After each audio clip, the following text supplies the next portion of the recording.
لاجئة كردية أبدعت في مجال الخدع البصرية ومحاكاة الإصابات الجسدية من جروح وكدمات مثير للدهشة والإعجاب. نور شيخ عمر، الفتاة التي تنحدر من منطقة عفرين بكردستان سوريا، شاركت في تصميم المكياج لأبطال العديد من الأفلام السينمائية الكردية والعربية والألمانية. بدأت مسيرتها في مجال الرسم على الوجوه ومشاهدة أفلام الرعب. نور شيخ عمر أرسلت مقطعا خاصا إلى آرك تتحدث فيه عن مسيرتها والصعوبات التي تتعرض لها. يسعد لي أوقاتكم، بتشكركم كتير على استضافتكم معي على إذاعتكم إذاعة آرك تي في. أنا نور شيخ عمر من منطقة عفرين، ساكنة بألمانيا من 4 سنين، عمري 18 سنة، من ضيعة شيخ حديد بنت يوسف شيخسان، من مواليد حلب مواليد 2000. كنت بسوريا بدرس رسم، ومن الرسم طورت للمكياج، مكياج العادي، بس شفت انه المكياج العادي مو هي، انه ما له مهنة اني ارفع راس بلدي فيها، مهنة طبيعية عادية جدا. حبيت من المكياج العادي اطور حالي للمكياج السينمائي.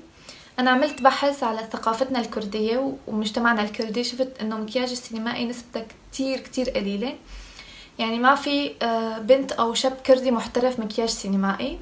وانا بحب هاي المهنة من زمان كتير، بس كان بسوريا ما عندي مجال وما كان عندي وقت ادرس وانه اعمل هاي المهنة.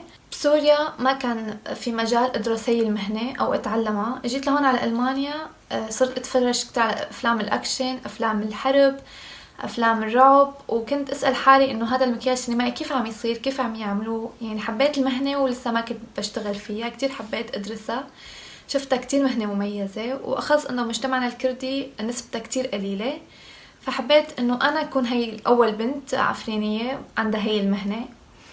يمكن يكون في ناس أكراد عندهم هاي المهنة ما بعرفهم، أنا ما تعرفت عليهم، بس إنه إنه البحث اللي أنا عملته والأسئلة اللي أنا سألتها ما لقيت حدا. أنا هون بألمانيا من 4 سنين، ومن شي 2 حبيت طور هذا الشي.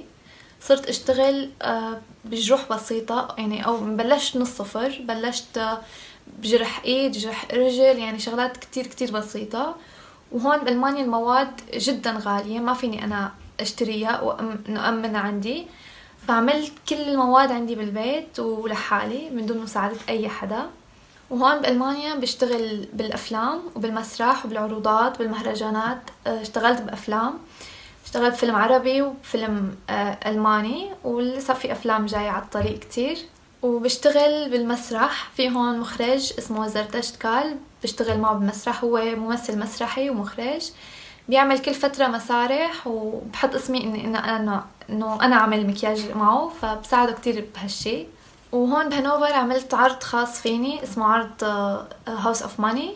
عملت هو العرض كان بيحكي عن العنف اللغوي، وانا حبيت اطور الفكرة شوي، فعملت من العنف اللغوي صرت احكي عن العنف الجسدي وعنف الاكتئاب، العنصرية، عن كافة انواع العنف. ومن خلال الصور يعني جبت عالم مكياجتهم كيف بيكونوا معنفين جسديا، معنويا، كل شيء، وصورتهم، وبهالصور عملت فيهم معرض، والحمد لله كان المعرض كتير حلو.